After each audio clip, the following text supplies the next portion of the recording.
But here's the deal that I don't think a lot of people understand. Everyone, if you were like a cool Air Force in this world, you have a fighter. You have a fighter squadron, you have a fighter fleet, you go to air shows, it loops for music, people take pictures in front of it. Do you know how many countries in the world have bombers? 3.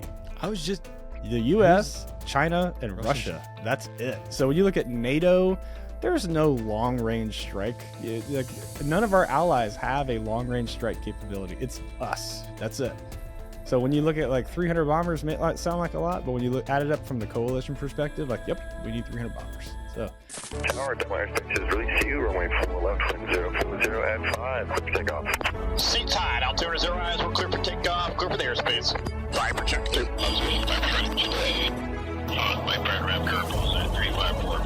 So yeah, that's on. Next picture, 16, 15,000, driver 1 target. Hey, welcome to the podcast. My guest today is Paco, who is the current winner for most appearances on the Afterburn podcast.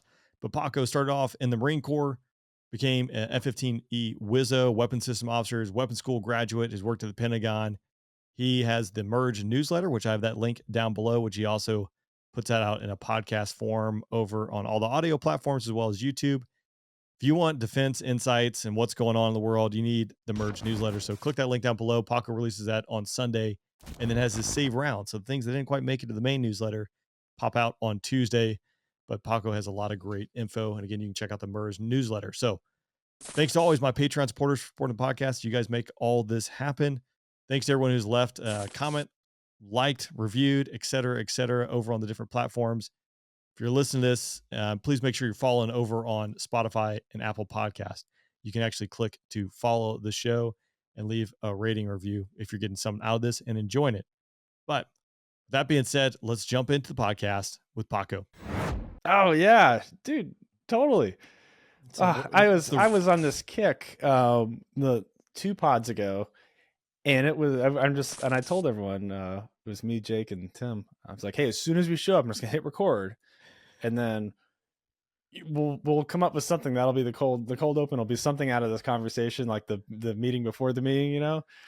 And it was hilarious, but it all fell apart because like Jake had like comms issues and it fell off, and I didn't say the recording. I'm like, son of it's always something.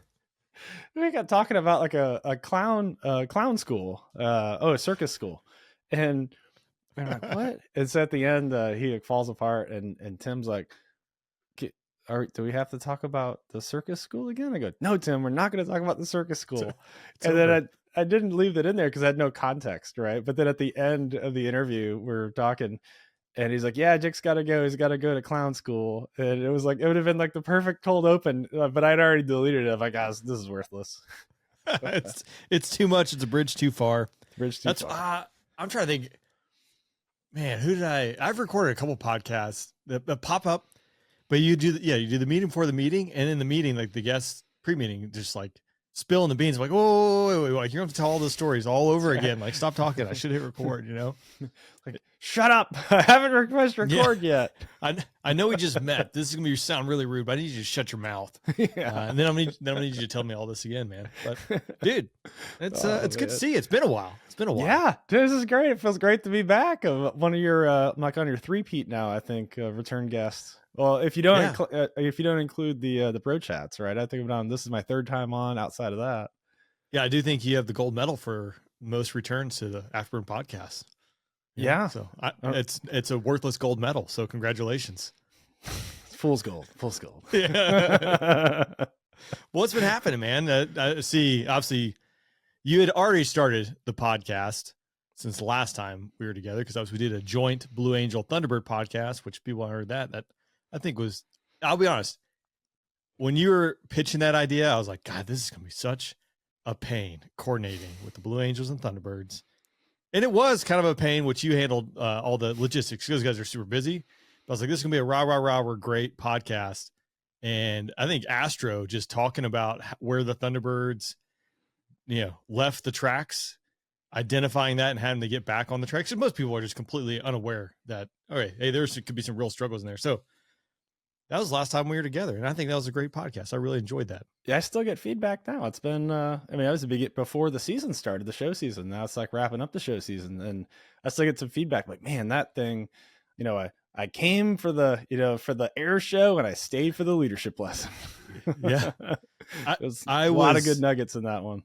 Yeah. I was pleasantly surprised that it was not the, rah, rah, rah. And as you said too, it's like the Thunderbird 1 only does one interview a year. I was not aware of that. Maybe there's some exceptions, but I know we weren't the one. That was the exception, but we are the exception. But hey, 1.1, we're there. We count it. Yeah, that was. I really enjoyed that one. It was definitely worth the effort. Yeah, man. Well, what else has been happening? So Merge newsletter, Merge podcast. I mean, well, this is weird. So I started a podcast, and then you started a newsletter. I'm like, what's going on here, man? You're like, I know. I'm encroaching on your turf, and now you're encroaching on my turf. Yeah. Hey, go sign up for my newsletter. Yeah, I did. Yeah, there you go. So that's the thing. Two different voices, two different opinions. Not even opinion, but it's I was like, need a newsletter. It's another form to reach people. Yeah, exactly. Yeah. Some people like reading, some people like listening, some people like watching, you just never know. Oh, absolutely. And you know what? It's I was thinking of this for a while, because I when I do my newsletter, it comes out on Sunday. And then I couldn't fit everything on the things I was doing on Sunday. And so I'm like, well, I'll just put the rest of it in Tuesday. And wait a couple days and give the rest of it. So that became the saved rounds. That's where it all came from. It's the stuff that was like left on the cutting room floor. And I was like, well, I still want to push this info out. Yeah. Well, then I was like, someone was like, you should just record a podcast of you every week, just reading the saved rounds. Yeah. I was like, well, yeah, I guess I could do that. And then it just like completely fell off my radar. And then, you have the lowdown. I was like, it's exactly what I should have been doing a year ago. So you still can do it. The problem is, as I'm curious to see how much time you spend doing it, because my thing is like this stuff, just you and I getting together like same time, lining our schedules, like scheduling this stuff is a bane of my existence. But even if it's just me solo, it's like, man, I got to find all this content, got to scrub it, go through, analyze it, write about it. And then, oh, by the way, I'm going to come sit down in front of a mic and record it, try not to sound too stupid, which is always a challenge. And then I got to edit and splice it together and then up. I mean, it's like nothing is just, it takes time. It is way more work than people think. Right. And this is why I think like you go on YouTube and like the best YouTube videos, 10 minutes max. It's like, all right, that's the sweet spot. Cause it's the amount of effort that goes into seeing those few minutes of production is like insane. Well, I was trying, I would like to be able to do the video version. There was like one, I did like, kind of the newsletter that fed the lowdown episode with, hey, if there was a video that went along with it, I'd play it in like Riverside. This allows like a 90% solution to kind of do that, but you still got to go back and edit and piece it all together. It's like, dude, I don't have the time to do this. And then also the motivation wanes. Well, you're way further in the game than I am. I'm on like episode 20. You're on kind of episode 70 something right now, right? Yeah. Well, now I'm just like churning them out. I do have someone who helps me with editing these episodes. Again, it's probably like an 85% solution, but even still, it's like, I know you could automate this like with Zapier. Like you could just, all right, hey, we finished recording. I download this goes in the bucket and then just starts churning the stuff out. But one, I'm not smart enough to like figure out how to integrate all these things, but you still are going to spend an hour and a half per episode, probably minimum, just putting it in all the places. And even when I do, it's like minimum. You upload the audio version, the YouTube version, the descriptions are different in different spots. Like, oh yeah, like YouTube doesn't do like embedded hyperlinks in the comments. Yeah, but it does like HTML shorteners. Like who does that? Like all these, like we're nerding out over stuff that people listening are like, I don't know what they're talking about. It's a lot of work. That's what you got to know. It's a lot of work. And the other thing, Rain, is that if you're gonna do something, like don't suck at it, right? Like put some effort into it. So like I find myself in the the whole like cost benefit equation. I'm like, this is a lot of work. I'm like, well, if I put less work in, like it'll just suck, or it'll suck more than it already sucks, right? Yeah. You just can't half-ass it. That's probably the mentality that then you just get worn out. But again, so if anything sucks in my production, which people can pick it apart. It's purely my fault and the lack of capability on my end, so there we go. Yeah, I haven't found anything that's like AI smart enough and integrated enough to like do a lot of this stuff. I found like 80% solutions, but I'm like, it's like I see the missing 20%, and I'm like, I'll do it myself until I find something better. That is the thing. Everything is an 80% solution, which is usually like sometimes that's good enough just to get things out the gate and assess. But like when you put it out there and this is the final product, like it's just not going to work. So, and what's crazy is that, you have guys like that sit in their car in the parking lot and talk to themselves on a phone and have millions of followers on Instagram. And you know who you are. Yeah. Man. I've watched, there's some like economic ninja, I think is the guy. I've seen him. He sits, he'll read off a cardboard box, like the back of a pizza box in his car, audio bumps, everything. It's just like hundreds of thousands of followers. I'm like, man, but he has good content. So there you go. The content is good. Yeah. You can have some quality for him. So I'm sorry, you're not going to have good content today. You're stuck with me. Yeah, here we are. Hey, I mean, a lot's happened this week. If we're kind of talking like news wise, B-21 flew, T-7, I think arrived at Edwards finally and flew at Edwards. Yeah. Air Force is talking about making the T-7 light attack. There's all sorts of things. So man, it'd be great just to. All right, what do you want to start? Like, I was like, here, Paco's download. I mean, B-21 would be a good one. Okay. Because I think the first bro chat we did was last year, and the B-21 had just been unveiled, right? There was no That's Air right. Force. It was December. It was like almost 12 months ago. It was unveiled, and that, man, I can't believe it's been a year already. Holy crap. Which is crazy to me. I don't know anything about the procurement process other than it usually takes forever. But you can probably talk in the weeds of like how long the B-21's been in the works and the fact that this thing's like flying a year later. It's got a ways to go, I'm sure, but yeah. So the B-21, we can talk about that. So the B-21 obviously just flew. Everyone's, it's great that we got a new production aircraft, especially a bomber. We haven't had a new bomber in, 2 generations now. Northrop won that contract in 2015. So if you do the math, that's 8 years. So that's pretty good. Ish. I mean, for a bomber, I guess. I mean, it's not like a full size bomber. It's like a 3/4 scale bomber. It's like a miniature. It's like a little mini. It's like a little B2. Yeah. There's one picture from that flight. I'll have to throw it up there. Like it's not a flattering picture of the B2, but it's like nose on, like looking up. It's like it has like 4 chins. Like, it does. Yeah, it definitely has a couple chins. It looks like at certain angles. Yeah. Have you seen the angle? For those of you who the B-21 versus the B-2, the B-21's probably like 3/4 scale. It's got 2 engines versus 4. You can see it's only got 1 main bomb bay instead of 2. And then the real takeaway when they unveiled it, the first thing I noticed was the landing gear. You go, hey, those wheels can't support that much weight. This thing's got to be a lot smaller than you think it is. And it is, right? And there's a picture from that first flight. So it's being chased by an F-16 from at Edwards. And there's a picture that has a really good frame, like a 3/4 angle looking up of the Viper close to the B-21. And you can just see like, oh, a Viper is not a very big aircraft. And that B-21 is not very much bigger than the Viper. So it's not as big as I think a lot of people think when they think of like a bomber, but it is the first new bomber we've had in a long time. America, right? Yeah, there we go. Yeah, and it's one of the few programs that's actually somewhat on time and well, it's on budget only because of the way the contract's structured. So fun fact, Northrop is actually losing money on that program right now. They're not making any money. Really? That's wow. I did mention in my newsletter last week about Boeing losing their minds over Air Force One. Like they're losing. Oh man, Boeing's burning like $1 million a day. Boeing Defense. That's how much money they lose. $1 million a day, and most of that's the Air Force One program, which is like the VC-25, the recap. So 2 aircraft, 747s, and in the save money, they're like, we're going to buy used 747s. So I think we're actually supposed to go to like a Russian airline. And so the 2 new Air Force Ones, ironically, are like former like Russian airliners that are being converted. Even that's over budget. Like it's not even a brand new airplane. So I don't know. That's wild. I don't know anything about that kind of stuff. Yeah, I was like, defense, except that it's I was like, I wonder like what is cost, what the overruns are.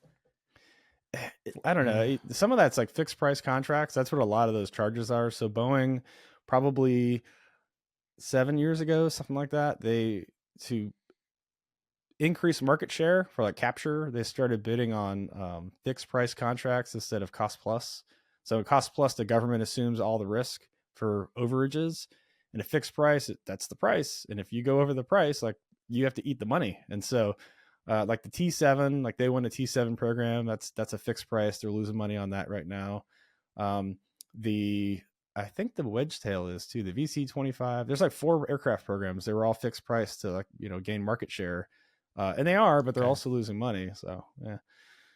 I hear that the B-21 though it'll eventually, probably in about 5 or 6 years, we'll actually start making some money. So we'll see. Yeah, that's wild. I mean, it's still because it's 2027 is IOC or when it's supposed to show up at. Yeah, it's probably something like that.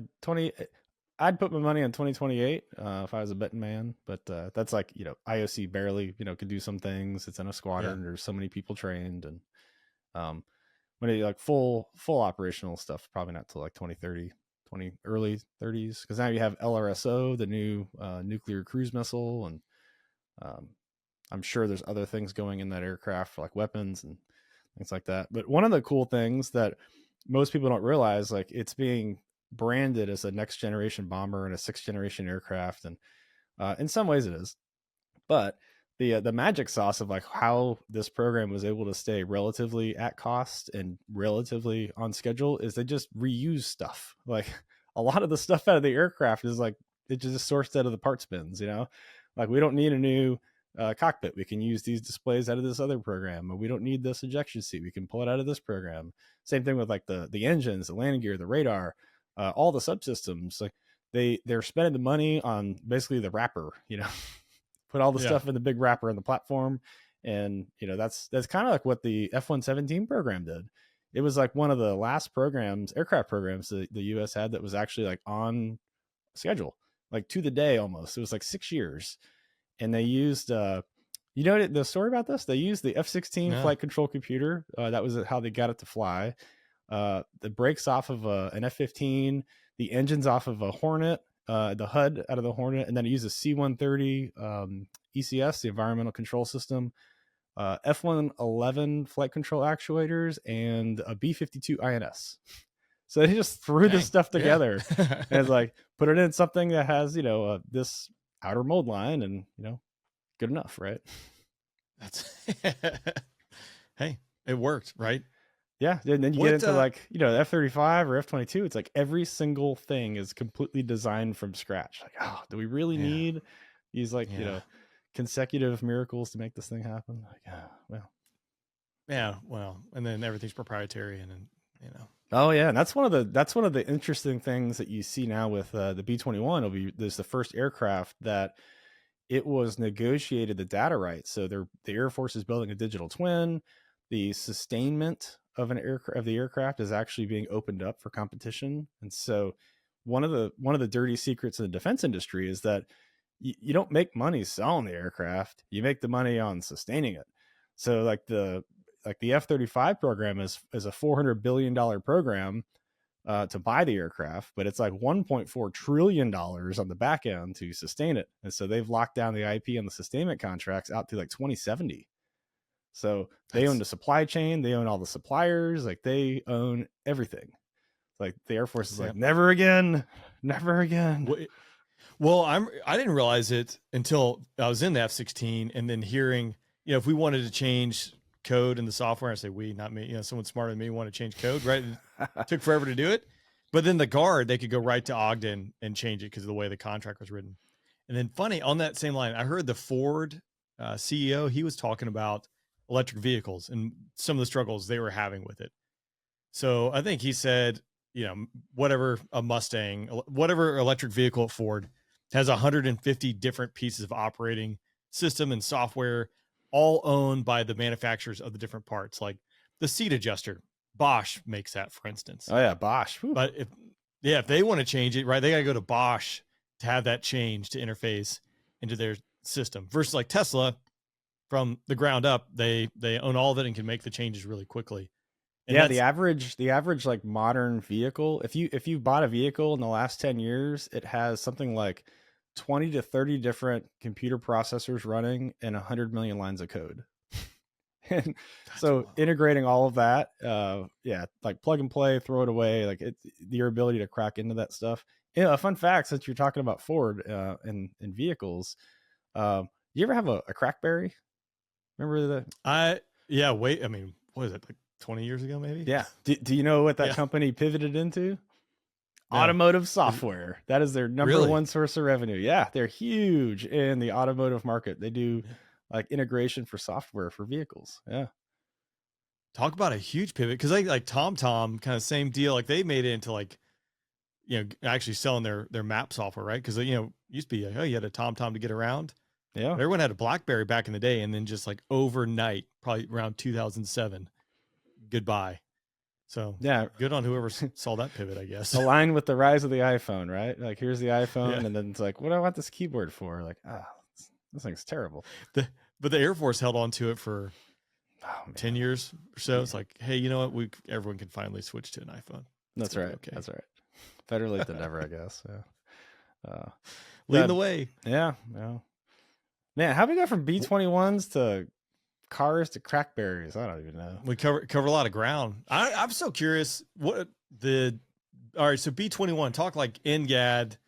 One, why do we need a new bomber other than the fact that we haven't had a new bomber in almost 3 decades, right? 2.5 decades.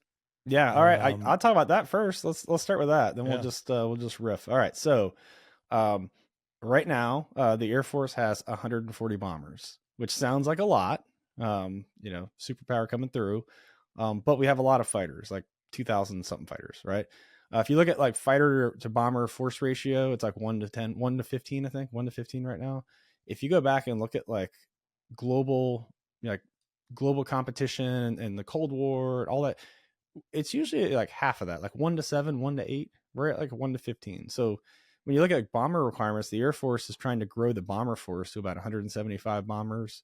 That's 100 B-21s plus 75 or 76 B-52s with the J model, the upgraded engines and stuff. But there's a lot of studies that say we actually need like 300 bombers, and that sounds like a lot of bombers, right? But here's the deal that I don't think a lot of people understand. Everyone, if you were like a cool Air Force in this world, you have a fighter. You have a fighter squadron. You have a fighter fleet. You go to air shows. It loops for music. People take pictures in front of it. Do you know how many countries in the world have bombers? 3. I was just the U.S., China, and Russia. That's it. So when you look at NATO, there's no long range strike. None of our allies have a long range strike capability. It's us. That's it. So when you look at like 300 bombers, may sound like a lot, but when you add it up from the coalition perspective, like, yep, we need 300 bombers. So that's really why we needed a bomber. There was a bomber program that failed in the early 2000s. That was going to be the B-3, the next gen bomber, what it was called. It failed, and the spinoff of that became LRS-B, which is where the B-21 came from. So that's why when the program was invented, it had a fixed price because the other program was like out of control with technology ideas. It's like, well, if we just make it a fixed price, we'll constrain what's the art of the possible. And because we buy aircraft based on weight, there's a correlation between weight and cost. You kind of determine how big the aircraft's going to be by just, how much the price is. So the price in contract is $550 million in 2010 dollars. With inflation, it's like $750 million a copy right now. So it's a cost plus to develop the technology, and then it's fixed price for them to produce it. So they had to actually build the airplane with a budget in mind to make any money. So yeah. Interesting stuff. Yeah, no, it really is. And honestly, I had not thought about it, but I was like, no one else has bombers. I was doing, Russia and China. It was like, it is us. It's us. That's it. Like the UK had some bombers back in the 60s and 70s, and like the V series bombers, they're all retired. France got close. They had like a supersized Mirage for a little bit, but it was like a fighter bomber. But that's it. We're at like, if we want to be, partners and allies, we want to be the people that's going to bring something to the table. Like, we need a bomber force. Sidebar. Did you see, I think the Russian bear that packed it into the Arctic? Or, or up in the Siberia? Oh, man. All right. While you tell a story, I'm going to start Googling to see if I can find this thing because these guys are landing. It's like whiteout conditions. Hard landing. The thing snaps in half, fireball, careens down like the Siberian tundra here. Were they doing like a ice field landing or a runway or what was it? Ice or snow. Like that's the only thing I can assume is obviously they operate in the Arctic all the time. And then, if we look at maybe where potential threats might come from one day, like exercising up in there, I don't know. Oh, the Arctic's crazy. I did a piece on that in the newsletter a month ago, and I was doing some research and I was like, oh my God, like there's a lot of stuff going on up there. Turns out it's actually important. If the globe, if the map was projected differently, we might have a different view of perspective of how important the Arctic is. Have you ever seen like a polar map of it, and you see Canada and Russia, and there's like this circle of water between the two of them, and there's like $2 trillion of like rare earth metal, on the ocean floor. It's like the first people who can get there are going to win, right? Yeah, well, when you look at most maps, like, this is nothing to worry about. We're so far away, et cetera, et cetera. I'm see. All right, unless you're like a flat earther, and then you just get to the end of the page, and like, well, I guess we're safe, nothing to see or worry about here. Nothing to see here. All right. Did you find it? I want to bring up I did. Let me get my skills going here. It was not a bear. I do apologize. It's backfire. So let's see. I assume you can see that. Yeah. You can see it's a snowy night, that's for sure. Oh yeah. Some vegetation. You flying that kind of viz in your day job? Actually, this last week, very surprising going up to Anchorage, first snow of the year. It was it looked like this. Couldn't see the runway, couldn't see anything. Look, there's rain landing. Look. Yeah. Welcome aboard. Oh my God. Oh, I did see that actually. Yeah. Okay. Yeah. Oh man. Yeah, we should not be laughing at watching this. We're not laughing. It was an opportune time with my landing. But yeah, obviously those guys didn't make it, but man, they hit hard. Yeah, man, the nose just snaps right off. The visibility. And so actually to tie into this, right, so going up and landing, it was calling for light snow, maybe like mile viz, I think is what the ATIS was calling initially. Go in there. Runway's a slightly downsloping runway. It had just been snowing for the last hour, so they hadn't plowed the runway. So It looked like that video. Like everything was white. And then it appears to be heavy snow, moderate snow. So you get the visual effect of landing lights with all the snow zipping by you. It's occluded. It's, worse than rain, so to speak. But I was like, you could see how your depth perception would get jacked up, or like potentially like where these guys packed it in like that. So yeah, not laughing at them. It's unfortunate. You hate to see anyone die, but it's like, for those, this is sporty business. Yeah. For those who can't see it, cause you're listening to this, if you imagine like the craziest snow weather NFL football game, and the people are trying to play football on that, you can't really see because the TV cameras can't see. And it's so strong. They like, postpone the game. It's trying to land an aircraft in that. You can't even play a football game. You're going to land an aircraft. Like, whoa. No, I don't know. It'd be tough to tell what the distance is there, but because you can kind of see like maybe a marker. I don't know. It's not good viz, and everything is white. Like everything is white in that image there. So not. Yeah, I mean it's white out conditions. Like the sky is white, the ground's white, everything's white. Not where you want to be flying a plane. So yeah. Digress there. So yeah, that's what I was kind of pivoting there. It was like who knows what they're doing. I mean, obviously the Russians have lots of land that's covered in snow and probably operate in it all the time. But I guess, I don't know where we went from. Yeah, we went from B-21. Oh, bombers. And you said, hey, did you hear about the, we have NGAD to talk to if you want. We have CCAs. There's a whole bunch of 6th-gen stuff going on in the international.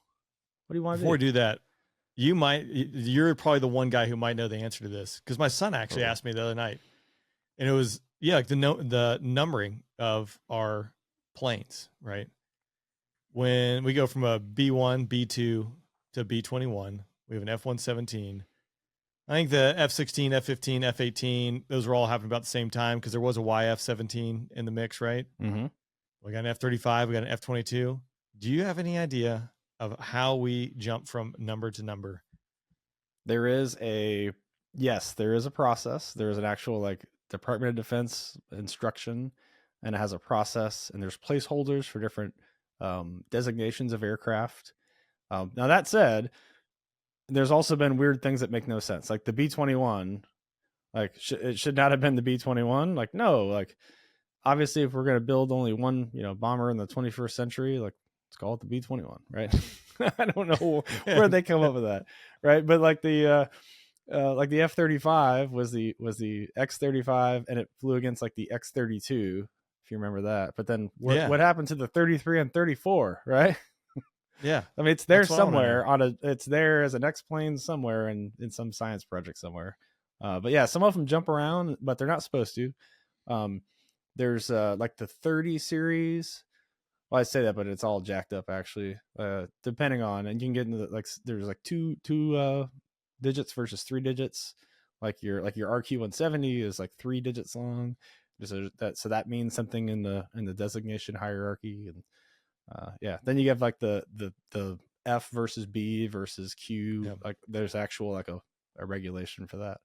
But then everyone just deviates from it anyways. So yeah, what I envision, there's probably like one government employee. He's probably a GS-14, and he owns the books in the basement. And then I know it's probably a whole office, but I just envision it's just one guy named Steve who's working down there. That's like, yep, here you go, Steve the GS-15. Yeah, this is it.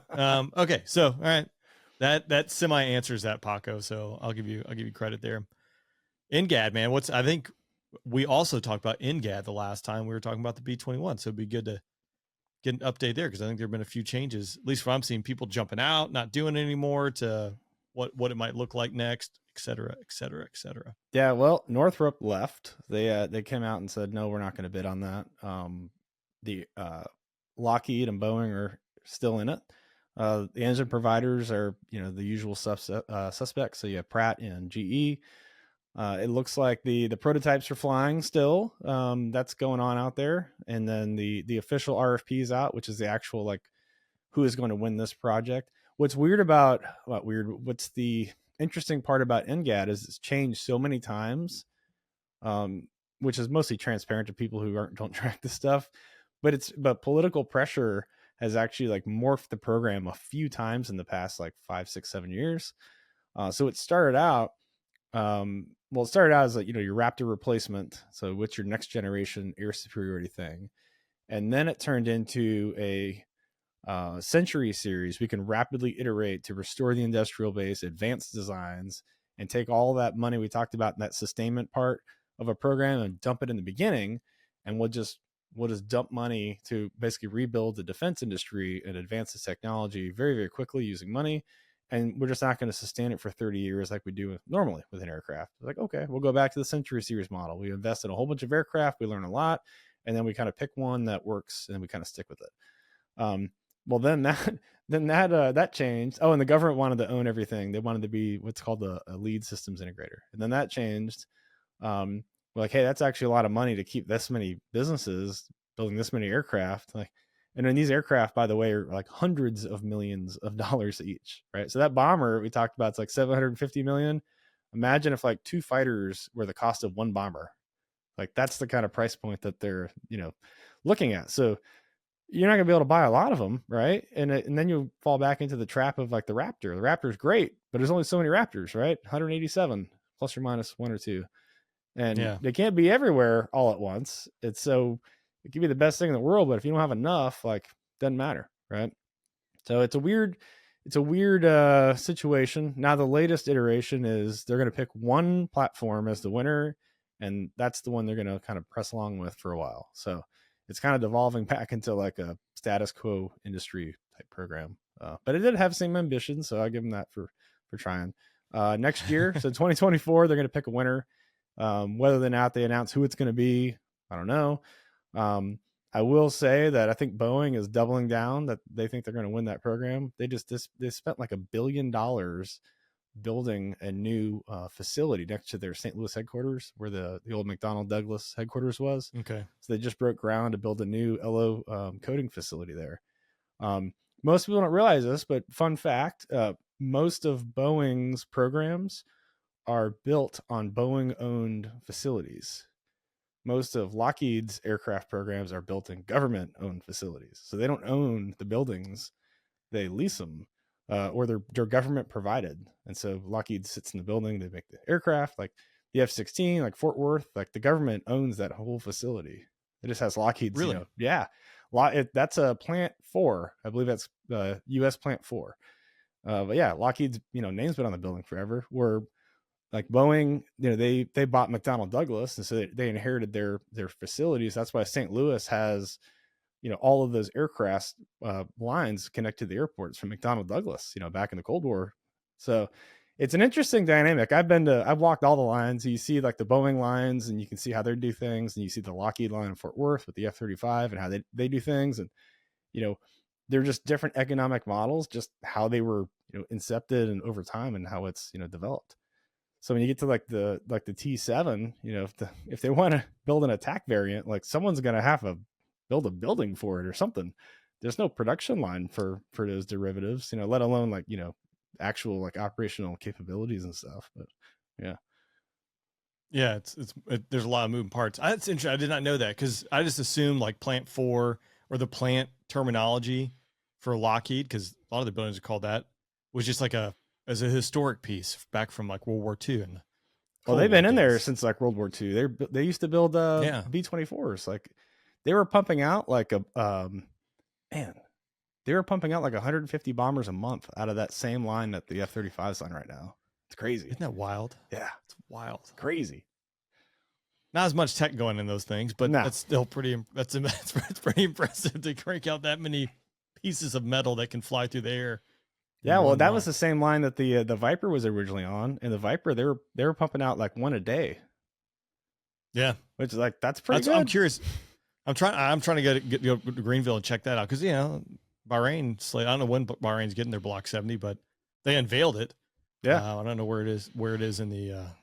What's the Block 70 that just got delivered? One of them just it's maybe it got unveiled but not delivered. Maybe that's what I'm thinking of. Yeah, it was maybe 4 or 5 months ago. They did like the big unveiling of it. So I don't know where it is in the delivery timeline. The Bahrain Air Show is in 2024. Like you would think that's probably gonna be an opportune time to showcase the Block 70 as it's zipping around Bahrain. Oh yeah, absolutely. Which Bahrain's. And then this week is the Dubai Air Show while we're recording. So I expect to see a very unique F-15 QA air show. I hear lots of things about it, so be curious to see how it actually pull it off. It's what, because I did the Dubai show 2017. Really interesting, from coming from like the air show world to go there, because it's a huge air show. They had every nation. China had their J-10s flying around. The Russian Knights were there. I think China's demo teams like the Augusta, so like they were there. But all this stuff's flying around, like people are watching, but it's really not the main focus of it. It's selling and buying aircraft. And that maybe I told you, it's like I was there, and like UAE was signing multi-billion-dollar contract for new planes. Is it gonna be Boeing or Airbus? And they're making an announcement. They do like a newspaper they put out every single day for the trade show. Mm-hmm. And then like Tuesday they made the announcement. Airbus thought they had this thing locked in place and it was going to be them, and Boeing won. And it was like WWE announcement style. Like I thought it'd be at a boardroom, like, hey, no, thanks, Paco. We're going with Boeing. But it was like, no, everyone building this auditorium, and it's like, and the winner is, and like holding up, Boeing's hand. Everyone's like cheering. Airbus, their souls are crushed. You're like, wow. Like it was just ruthless. You better have a video link when you make this, because it's like, oh my gosh. You just think like this is not like, it was not calm, collected, formal whatsoever. I mean, it was like rowdy and you suck because you lost, and just rubbing it in their face. Man. It was wild. And then meanwhile, like Lockheed, like they had signed a very, it was probably like $1 billion contract with UAE for sniper pods. But like, we did that, a few months ago, and we just announced here. But it was just like, that was kind of like what I expected. It's like, we signed this deal. Look at us. And it was like a little bit, but the whole like Boeing, Airbus, what's UAE buying, what's Emirates getting, it's pretty epic. There is a whole like business beat that does commercial aviation like that. That just tracks the industry for commercial. Like Aviation Weekly is a great one. You know, they're like lots of experience. Those guys are great. But yeah, it's a thing. It'd be kind of weird if it was like a defense. Like if it was a military program, it would be kind of awkward, right? Like, read the room, man. Like, no, like we build these weapons so we don't have to use them, right? It's like deterrence theory, not like our killing machines better than yours. Yeah, right. Yeah. We got more SA-17s for sale. It was cool and interesting to see. So I'm sure you've been to it, but you know, the Chinese, the Russians, all their companies have booths set up. Like the Bahrain, the next year I had some Russians hand us like USB drives that were. Oh, I heard that story just this morning or yesterday. Yeah, designed as or thumb drives as a satellite. You're like, well, I'm definitely not putting this in my computer. I'll just turn this over. But they're trying to use our trick against us, right? Like we invented that trick. Yeah, not so fast, old Trojan horse. And fun fact for the Dubai show that's going on, I flew in there. This is probably 6 months ago, but there was 38 A380s sitting on the ramp, just not being used. That's a big old plane. It's a big plane. You know, the Emirates just haven't brought it out of mothball from old COVID, but yeah, 38 of them. Have you ever flown on one of those? I have. It's pretty wild. I flew on a red eye it was either from DC to London or London to DC. I can't remember. I think it was, it must have been, I don't remember which one. It doesn't matter which way it was, but the plane was like 90% empty. So like my family, like each of us had a row. That's like a whole row. Like I could put all the armrests up and like lay down, I guess. Like just because you can. It's a wild. I think it's an ugly plane. Inside's nice, but it is rather impressive. Like, how does this thing even fly? There's something to be said. There's a saying about that. Like ugly planes, don't usually make for good airplanes. Nice looking airplanes generally fly pretty well. I don't know why that is. It's science, I guess. Yeah, these are facts. These are facts. Etch it in stone. We said CCAs. We got that going on too. What else we got going on? Oh man. So we're doing the NGAD thing, and then there's the Navy has the NJAD. It's pronounced the same, but with a soft G. Like, who does that? Like, first of all, I was going to ask you come up about with your own acronym. If you're going to say it differently, just come up with a new name. All right. They probably say CAD, instead of seed. Yeah, CAD, like BOAT. I said take your CAD and give you a BOAT back to you. That's what it is. They're trolling us back of all the years we've been saying BOAT to them. So like CAD for seed. That is not how you pronounce that acronym. The amount of acronyms we have is staggering. And they're like, hey, we need to create an acronym that you can kind of pronounce it phonetically. What can we come up with? And you're like, I have this I have this running joke in the merge now for like almost a year of like the Army, I'm convinced, goes to school to figure out how to screw up acronyms. Like they just invent random letters in the alphabet that like phonetically is impossible to sound. And they go, yep, that's it. That's the one. That's what we're gonna pick for this program. They're like, what? It's the what? Like I can't even say it. It's fine. They're terrible. It's not an acronym if you can't make a word out of it. It's just a bunch of letters. Yeah, spicy tick. That was my spicy tick. Sorry. Yeah. They're terrible. Easy now. Easy now. That's no one from the Army listens to this. Come on. No, definitely not. Definitely not. I think there are a couple of Apache guys. Yeah, they're great guys. I'm just giving them shit. Yeah. Well, and I mean, with exception, we tend to bash on Strike Eagle guys here on this podcast. Especially the guys that sit in the backseat. Man, your bro chats. I know why I didn't get invited back. I listened to some of that and like, whoa, man. Fox 3 close. Yeah, I'm like, oh, stings. Man. It stings my heart. It hurts. Yeah, it's all good. It's an exception, Paco. Yeah, no. I still, I love the combat hammer I went to that we had like the massive vault for our like 20 pilots, and then go into the Strike Eagle vault. You're like, who did this building layout? It's like 190 people are in this tiny little room. Like, can I tell you, you ever been to Seymour Johnson? That I would, have not actually. okay. I have not. Before any of you people make fun of the name of the base, it's actually named after a sailor. Okay, not an airman. But there's a fighter squadron on that base, the 333rd Fighter Squadron Lancers. That's one of the 2 FTUs they have for training, and they had to build a new building. And Shaw had just done a remodel. This is like 15, 20 years ago now. And the engineering, combat engineering, whatever they are, the contractor people, civil engineering, there you go, on base, like, hey, well, Shaw just did this remodel of this fighter squadron. We'll just do that. And so, can't make this up, without talking to the actual like unit, they put on contract and constructed a fighter squadron. Well, the problem with this brand new building is that it was designed for an F-16 fighter squadron. And so the building is literally half too small. Like no, like the 4-ship briefing rooms, which is only like a handful in a fighter squadron generally. Like that's the 2-ship briefing room. It's like the 2-ship briefing rooms are like, those are closets. Gosh.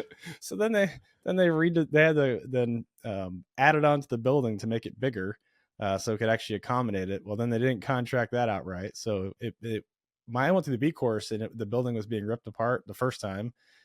So we were out in the little DDF to deploy debrief facilities for like most of my B course. And then they got it done. And they couldn't get the building certified because none of the contractors that the base hired were cleared. So then they had to rip the vault and everything back apart again with another contractor and rebuild it again. And then it went through a third iteration. The last time I went through there, they added on to it again. It's like, man, like this is what not to do. Like this is terrible. And isn't that how many people got promoted out of that? Right?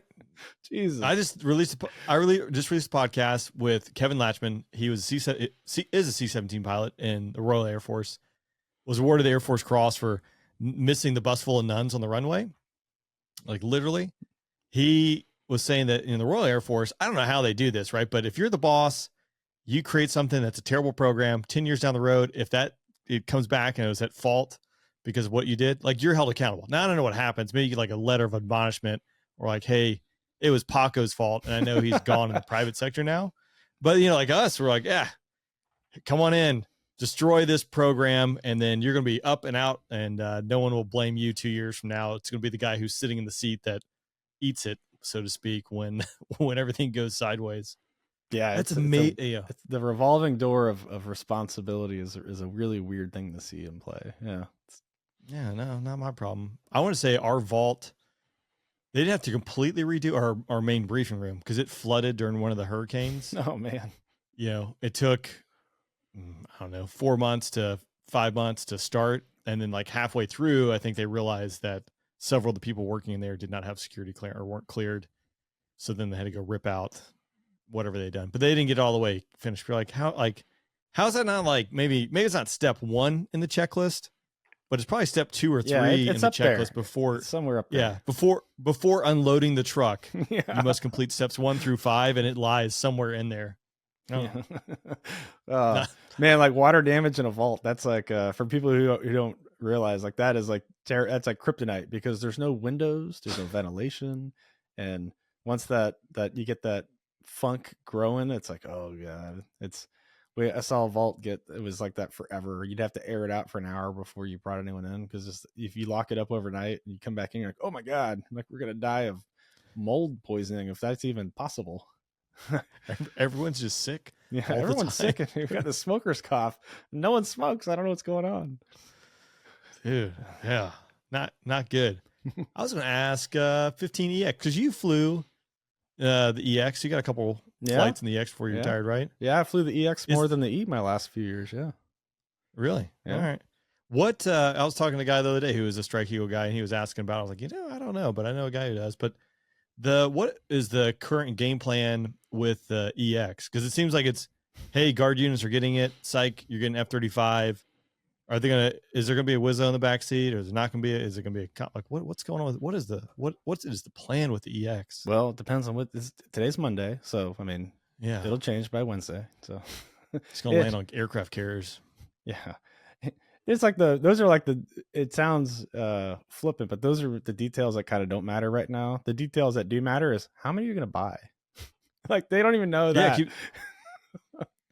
I was surprised how fast that like that popped up on the. I mean, I know it popped up on the public radar scope.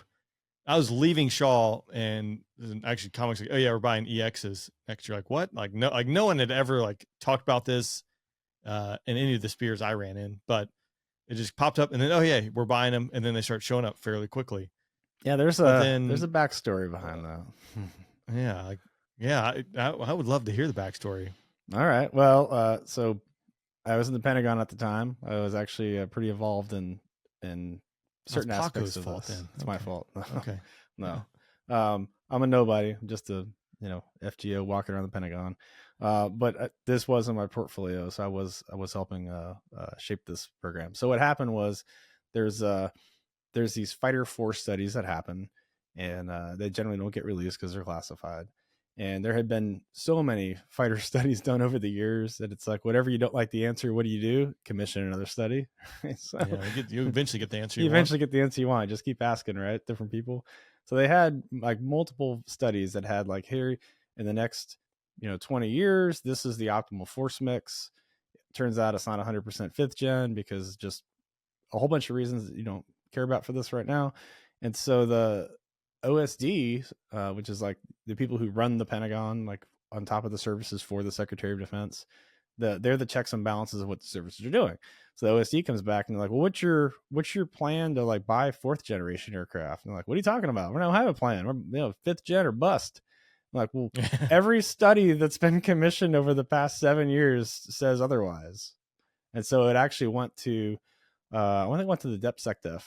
Anyways, big picture is that there was a money, like a wedge in the budget to buy 4th generation aircraft for the Navy. Those are the Super Hornets. And OSD basically said, we're going to take this money and give it to the Air Force to buy F-15EXs. And Boeing had been working on some stuff anyways. From Boeing, it is, revenue neutral because you're going to buy F-15s versus F-18s. Obviously set off a huge political firestorm with Lockheed Martin. A lot of lobbying on the Hill back and forth and yada, yada, yada. We ended up with some aircraft. So as we're recording this, we have 2. Number 3 and number 4 will be arriving in the Air Force in a couple weeks. But it had a lot of missteps. It started out with a bang and then it kind of fizzled off. COVID didn't help, and yeah. Are they going to go active duty, or now they're just going to kick them to the Guard for reserves? Oh man, that again is a really interesting question. It changes depending on your strategy, right? So if you're the Guard, I'll just play both sides of the equation. If you're the Guard and you're looking at this and you go, you know what, the worst thing in the world to ever happen for the Guard is to have an orphan fleet. And an orphan fleet is a aircraft that exists in the Guard, but not the regular Air Force. So you want to be wedded to something. Yeah. You got to get the Air Force pregnant with the same fleet. And so you can actually like reap the benefits of that. Right. And so if you sent the initial aircraft to the Guard and then cut to program as they're doing, if I'm the Guard, I'd be like, oh, no, I don't want these. Like I want to get the Air Force pregnant with them enough where maybe it's 50-50 mix or something where the sustainment and the upgrades and everything will be funded and not just kind of a throwaway like some of the orphan fleets that we've had in the past with the Guard. That is a huge, huge component of the negotiations of if you just knew like with predictability how many aircraft you're going to buy, you could actually have these coherent discussions. But right now there's so much risk because there's so much uncertainty. I wouldn't want to make a decision on either side of it. I mean, obviously the C models are falling out of the sky. I mean, they're getting older every day. They should have been retired 10 years ago, 15 years ago. So they're limping along until we get a replacement. But, then you get an F-35 replacing the C model and all that. It's a hot chocolate mess that was just a mix of politics, bad decisions, and just, lack of foresight. So shocking. Yeah, because I think Klamath and Barnes, they're slated to get the 35. They got listed for that.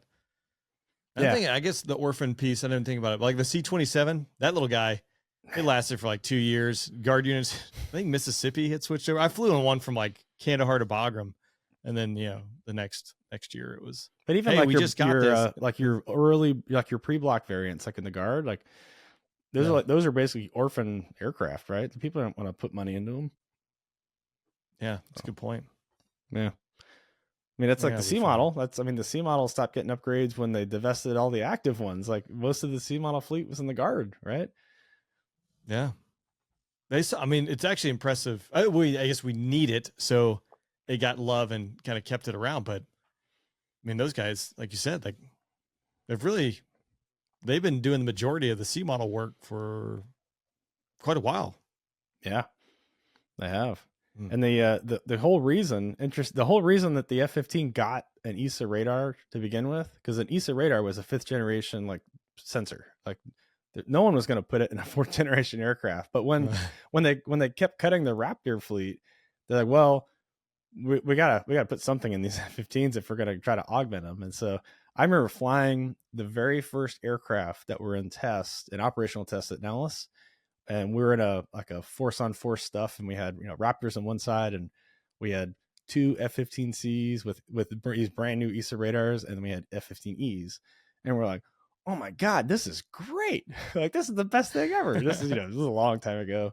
Like, God, it turns out like you can see a lot of things with an ESA radar. So, especially an F-15. Yeah, the big old honking radar. Yeah. Well, they save all the money using chalk, so they can afford to put the radars in them. So, that's my one chalk comment.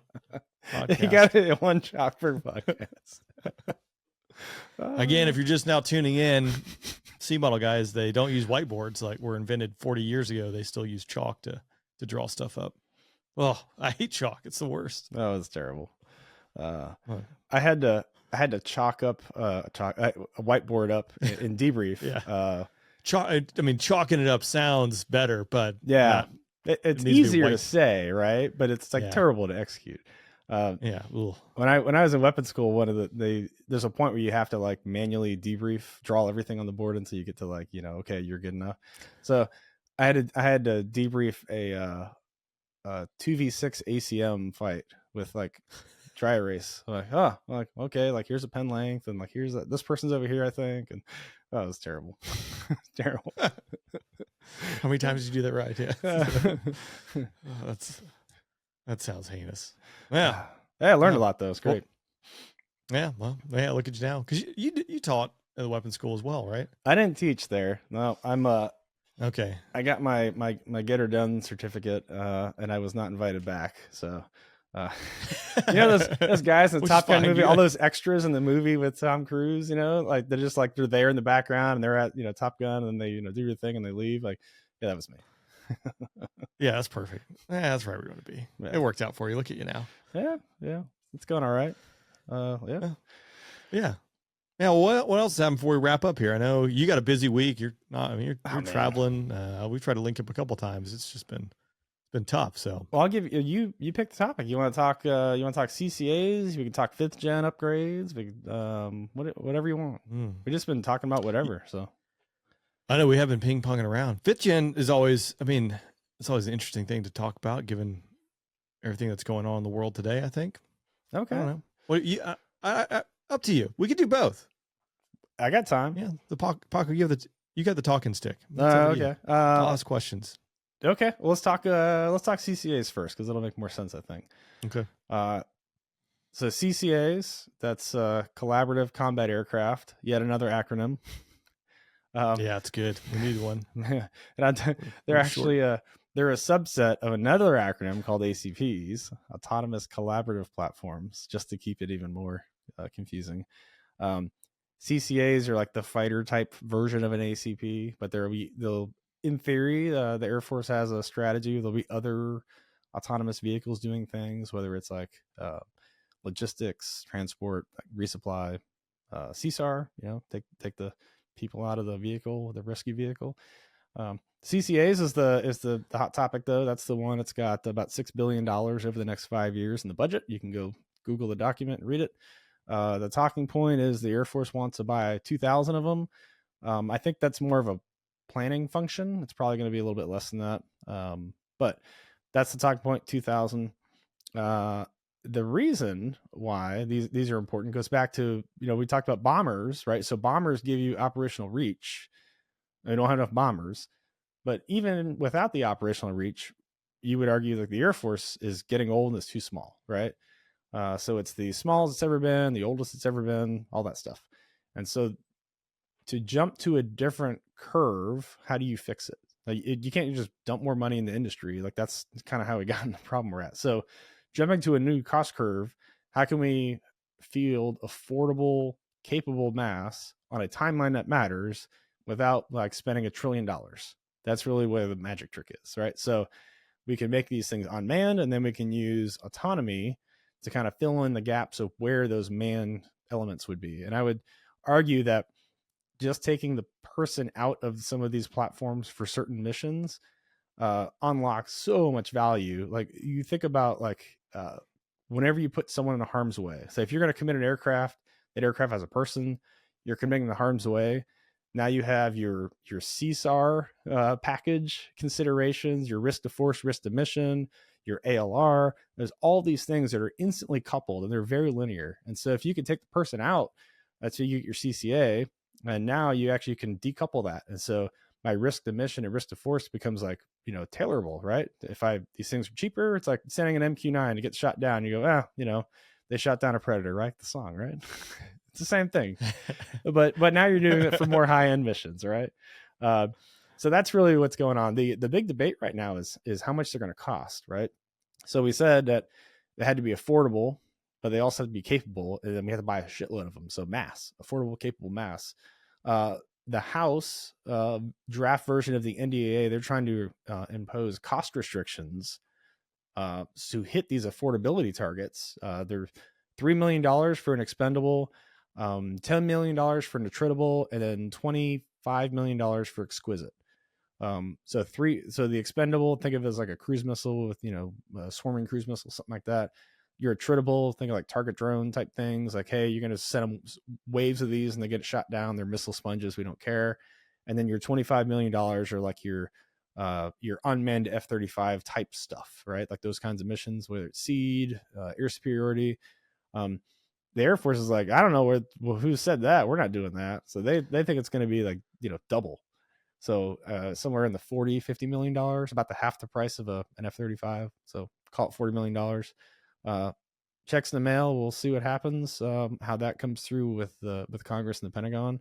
That's probably the biggest thing, because that's going to determine what you can and can't do, right? And so if you're going to spend $40 million in aircraft, this aircraft is probably going to be bigger than you think it is. And then you get to like range, speed, payload, maneuverability, like those design attributes are going to be really fascinating to see play out. You want to build something that maybe cannot aero refuel, but flies for like 6 hours. Like, okay, like there's a design trade-off there. If it's going to fly for 6 hours though, like it's probably not going to be very maneuverable. It's just how aerodynamics work, right? Everything's a compromise. Yep. So it'd be curious to see how they not just build like a solution, but the kind of family of solutions in this space. There'll be different types, I think, for different things. But yeah, the autonomy is probably the more interesting part of it right now. Aircraft design is an aircraft design. What you want the autonomy to do and the different advances that you can, the autonomy, what you can and can't do with it. If you trust it, it's a whole field of science for that. We can have a whole podcast just on that if you want. We have a series. Yeah, the whole series, turns out. Yeah. I do that in my day job. So yeah. There's a lot to peel back on this. Oh man. So quick pivot or along the same line. So, all right, we're up against a continuing resolution here, like in 2 days, I think, as we record this. Yep. How does like a continuing resolution, government shutdown, operating off of these CRs versus a budget, et cetera, does it impact things like this? Because I always hear, the SecDef say, there's certain items, right, that we basically just keep operating at whatever the last level was as we operate on these continuing resolutions. So we're not able to either fund or sustain the things above the line. I don't know how you phrase it, but yeah, how does this impact no, that's right. So a continuing resolution is they have a resolution to continue the burn rate of money of the previously approved spending limit, right? So whatever it was in FY23, October 1st, FY24 hit. there's no, either the government shuts down because there's no appropriation and no authorization to continue, or there's this resolution from Congress that says, hey, you can keep the lights on, keep coming to work until we figure out what your budget's going to be. And that is expiring is what you're talking about. Well, during that time, you know, the last time we passed the budget on time has been like 10 years. And it's been like 4 times in the history of the budget cycle, we've actually passed all the appropriations on time, like 4 times in the past 70 years. So like, so expecting it to happen every October 1st is like insanity. Like it's not going to happen. Right. Let's just get that out of the way. Like, oh, fascinating. Like batting average is 0. Like, okay. Like taking on the swing. Let's see what happens. It's going to happen this year. It's going to happen. It's going to happen. Yeah. So where at right now is there's some budget negotiations and things going on the Hill. But for things like CCAs or these new programs, one of the things that's weird about a CR is you are prohibited from starting new programs. You have to actually have it. There's a waiver process, and it's like maybe the whole Pentagon gets like, you know, 5 exceptions to policy for the whole like year. But during a CR, like you can't start anything. That's one of the legal things about it. Even if you could start something, here's where it gets even weirder. If you could start something, say like the CCA program, you wanted to like field this, you know, here's a $100 million contract under a CR, even if you could write the contract, it's actually illegal because you don't have a money appropriated in that funding account to pay for the contract that you're obligating the government for. So it's a really weird situation. CRs suck. This is why, like, if you're a finance officer or contracting officer, the first quarter of every fiscal year is when you go on vacation because nothing happens. It's one day. One day. 4 out of 70 times. Vincent, you better be ready to work. Yeah, it's not good. Yeah, well, I know. Well, I guess I haven't seen too many news articles this week, maybe because I'm just not getting fed those articles and I haven't gone out looking for it. But yeah, I think the 17th, right? It's supposed to shut down again unless something happens. There's a lot of politics happening. There's always a lot of politics happening, but I'm trying to think so General Brown was confirmed as the chairman of the Joint Chiefs. Yep. We got a Marine Corps commandant. Yep. But then, he had a heart attack. Yeah, that's right. Right. I haven't heard his condition. I think Stable. he's still out, right? He's stable. Stable. That's good. But those two, maybe like 1 or 2 other ones that were confirmed, because there's a whole list of general officers or flag officers waiting to be promoted, or 06 is waiting to be promoted to flag officer, and then a lot of appointees in and around the government and DoD specifically. Yeah, for those nominations, once you get to the 3 and 4 star level, those are nominations, not necessarily promotions. It's kind of a weird nuance. So if you notice, like the last time you saw like a 3 star move to a 4 star position, they get promoted and assume command in the same ceremony because their promotion is for appointment for that duty, which is rated at that position. So like the COMAC, the 4 star, he'll come up. Well, the next one's already a 4 star, but when the current 4 star, he did his 4 star promotion and assumption of command in the same ceremony because it's a tied to his appointment from Congress. I did not know that. Makes sense. I mean, I guess it makes sense, but yeah, there's a lot of those guys getting held up right now. So not a good situation. Not a good situation. And now you have like the ultimate situation of like lame duck, right? Because no one wants to do anything or take any initiatives because they're not going to be around to follow through, and they're going to be perceived as stepping on toes of people who are going to be coming in right after them to do something, and so they're like, what do I do? So there's a lot of like silence right now going on. At AFA, actually in September, the big conference, the airspace and cyber, you didn't see a lot of big announcements from people in uniform because of that. Like they're not going to do a lot of let the political appointees make some talking points. Like secretary can talk all he wants, but the uniform people are kind of like shying away because they're all like in limbo waiting to move, and you don't want to. Like, why am I going to announce an initiative at this conference and then move in 2 months? Like, doesn't make any sense. Okay. Yeah, interesting. Yeah, that's been going on for several months now. So, see what happens. Politics. All right. Well, yeah, politics. Not my thing. Before we wrap up, 5th gen. What's going on with 5th gen? You said you. Oh yeah. So, the Raptor's getting some upgrades, which is great. You probably saw the picture that got posted last year from Comac. He's got the firing a JATM with these low drag pylons, also known as LO fuel tanks, and then carrying the Earth pods. There's been some posts on that. That's finally now public. That's been in work for many years. So that's going on. The other cool thing about the Raptor is the Racer, which is what they're called. It's the Raptor Agile Capability Release, the Racer upgrades. I think they're on Racer 3 right now. But that actually brought two things. The first one, near and dear to your heart, probably, is like they're finally on the link. Hey, welcome welcome to the 80s. Right. I remember a red flag, like, hey, it's happening. It's going to happen really soon. Did not happen really soon, but it's really nice to be like, hey, could you tell me what's going on? Because I have no idea what's going on out here. Can't see anything on my radar. Yeah, for everyone who's not tracking like just how comically stupid it was, you'd have like F-22s and these like red flags and stuff, and they can receive all of this information, but they can't actually transmit any information. And so the only way to transmit information out of like everything the Raptor is seeing into like an F-16 or an F-15 is like key the UHF radio and just like explain what's going on. So it's verbal.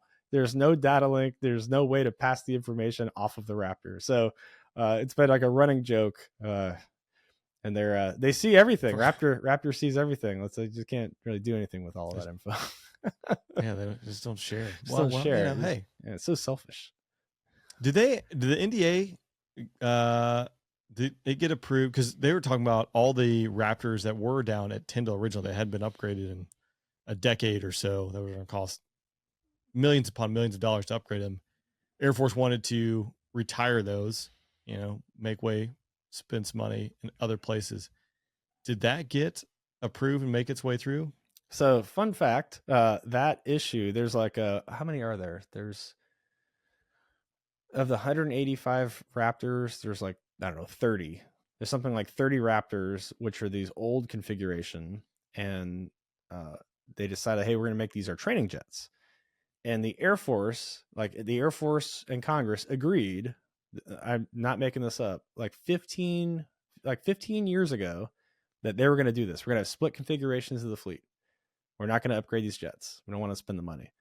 Well, yada, yada, yada. If you basically snap a chalk line in time of one aircraft fleet, and then the other aircraft you continue to upgrade for the next 15 years, you're going to have a disparity between training and operations. Like, surprise, right? Shocking. So for probably the past 7 years, there's been a big back and forth between Congress and the Air Force, where Congress is trying to get the Air Force to upgrade these Raptors because they're not, quote, combat capable. I'd say they are combat capable, just not the same kind of combat capability that the ops jets have. You can still go out and sling missiles and do some stuff with them, like they're Raptors, right? They're just, right. The Raptors stuck in time. That's all. But here's the kicker, is that Congress wants to make the Air Force upgrade these aircraft, but Congress refuses to give the Air Force any money to upgrade the aircraft. And these aircraft are like, I want to say it's a 9-year upgrade. You're like, oh my God, like by the time it's like 9 years and like 20 or $30 million a jet to upgrade them to get them to the combat coded configs of the fleet. And you go, well, by the time they come off the line, you're going to be retiring the fleet. Like, this doesn't make any sense. Right. So there's a big back and forth, like, money talks. When there's no money, like, okay, like, thank you for your interest in national security. Copy shot. Well, yeah, you had to think about that too. I mean, because I've never flown a Raptor, but I imagine the Raptor is inherently an easy plane to fly. But managing the systems, the formation, the tactics, like that's where pilots are earning their money. And so if you don't upgrade the avionics and the whatever capabilities to match what your operational squadron, like at some point you're like, sweet, you can take off and land, and you have not a rudiment, you have a basic understanding of what's happened, but then you show up in the ops squadron and like, okay, now we actually have to teach you how to use this jet, which is not just going to be one flight. Then you get into like the political strategy. So the Air Force was like, well, this was last year. Like, we want to retire these jets. And Congress is like, well, why? Like, well, they're too expensive to upgrade, and they're like split configuration, like not realizing like that was the agreed upon strategy. Right. So this is the result of bad decisions that, in a a bottle of Jack and a bar napkin, you know, and a couple dudes at the bar, Yeah. you can figure this out. Like, this is not a good idea. Well, if you were in the Royal Air Force, this is where we'd be going back and be like 15 years ago, we'd be like, it was you who made this decision. And you wouldn't care because you're, right. you know, sitting at your beach house or whatever, but just know we found you. We found you. You're the guy. You screwed this up for everyone else. Oh, man. It's like, how do you even track that? But I was like, the Brits, they're really good at red tape and bureaucracy. I don't know. We're pretty good at it too. You know, pretty good at it. Yeah, too. no, I mean that's all any kind of government agency. Well, I mean that's not. Then you have the F-35. So, F-35 number 1000 is at Fort Worth right now on the line. I saw it a few months ago. I can't remember what country it was. I think it was a U.S. version. There's like because the way that because there's 3 plants that actually push them out. Most of them are coming through Fort Worth. They like it's this one plus or minus like 2 tails on either side. Like, we're not exactly sure. So there was a variance there.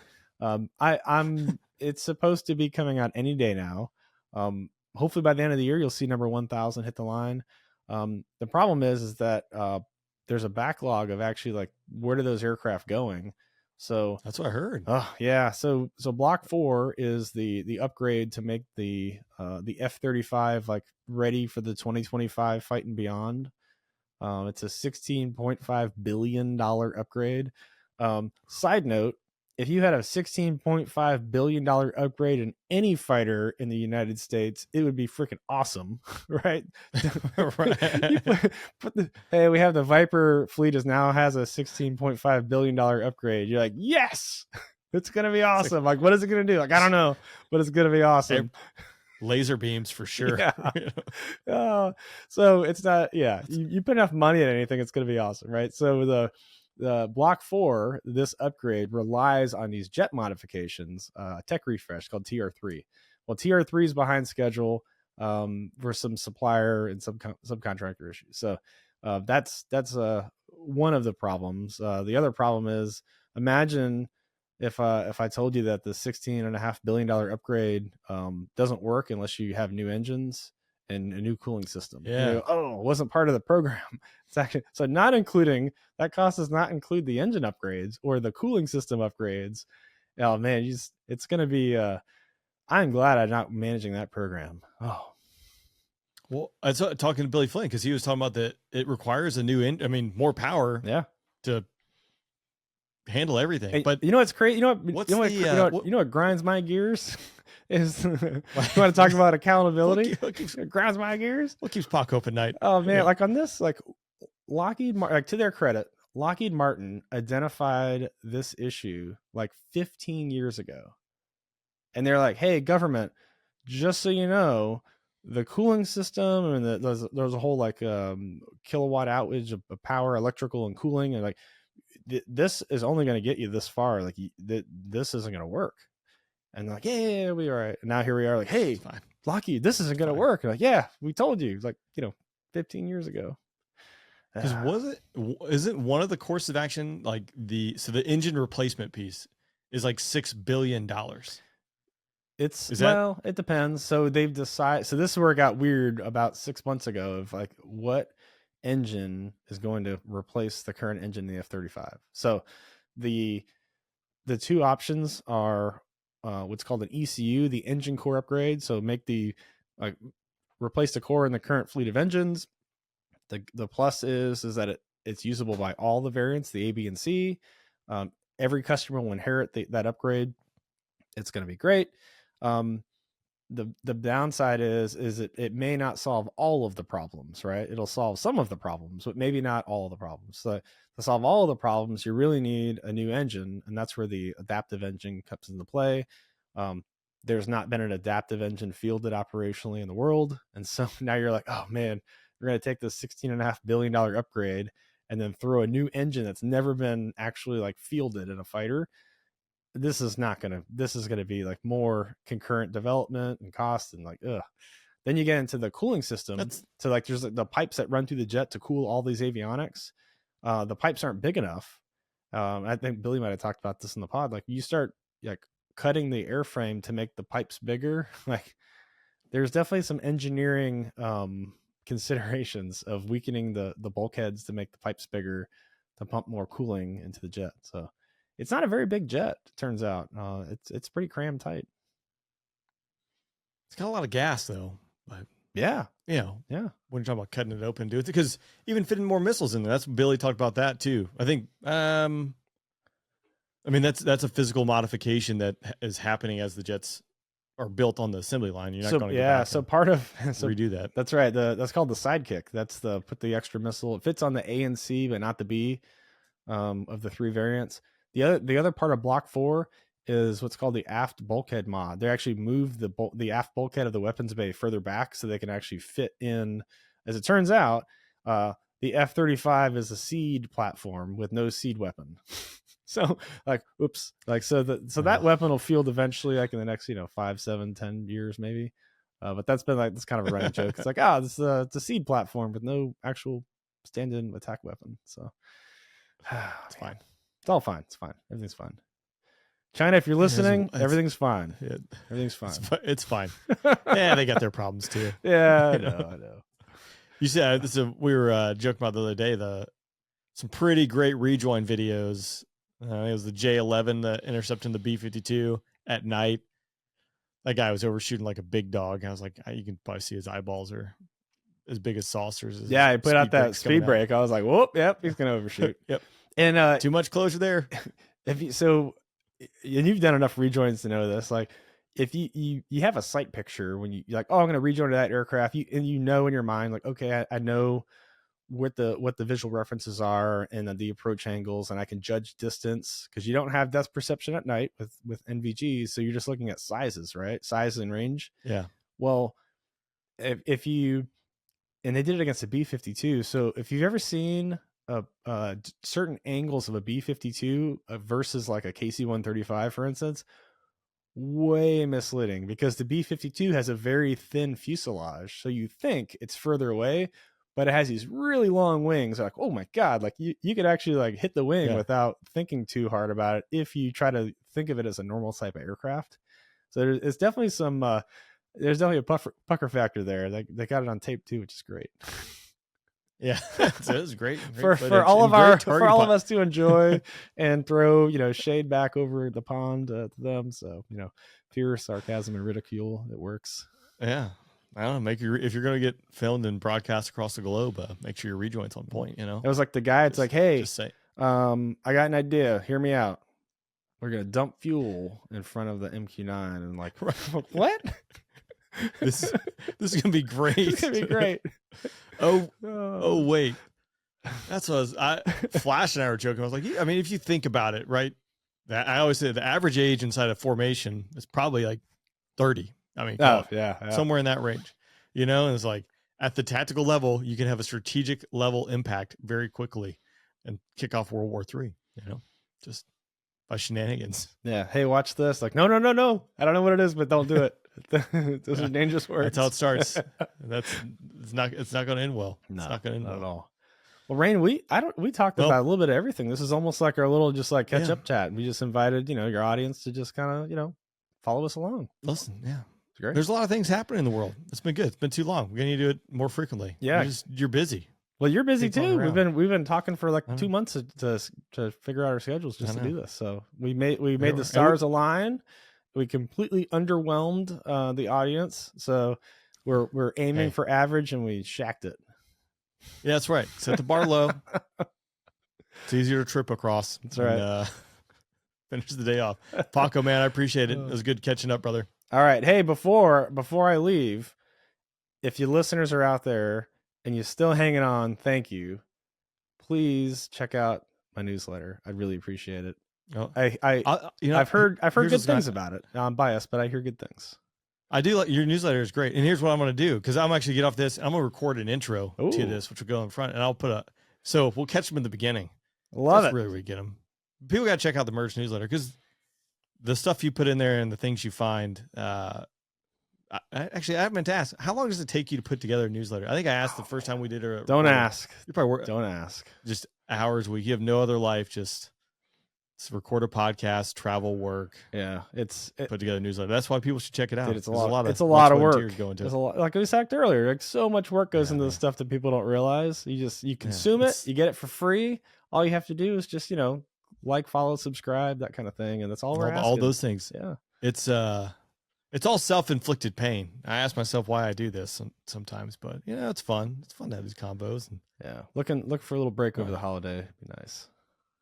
Yeah, I think I'm idle. There can be some re-releases that drop in December. So as people are listening, if they're still hanging on, like they're gonna hear some re-releases, which is good to bring it out of the vault. I mean, I've had episodes that have been sitting there for 3 years that, if you just join middle of the road here, you probably didn't go back to episode 13. Isn't it a weird thing? You're like, oh, this is a great podcast. Like and you have like 70 something episodes now. Like how many people scroll all the way back in the catalog and go, oh, episode like 15. Let me check that one out. Like no one does that. Right. No one does. Which I did. I re-released one. I had you remember it's like the Mammoth Lake fires out in California. This was 3 years ago.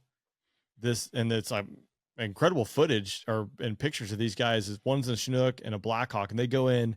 The Chinook packs out like 120 some odd people and is ferrying them out just back and forth, saving all these people. So all the crew, they got DFCs for it. I was like, man, this thing, it was like one of my first episodes I did. I was like, small following at that point. I was like, I'm going to re-release this, it was a good thing. I got a lot of good feedback because, again, there's like 4 people that are going to scroll all the way to the beginning and just kind of go through and say, oh, maybe I'll listen to that one. But the data doesn't lie. For the 1 or 2 people are like, I scroll back. Like the 99 others don't. So yeah, these are facts. These are facts. Etched in stone. All right. Well, check out the Merge newsletter because people can subscribe. I'll link that down below, and then the podcast. So there we go. But they're going to have heard this in the opening. So all right. We're leaving now. All right. Thanks, Ryan. I appreciate it. Thanks, Paco.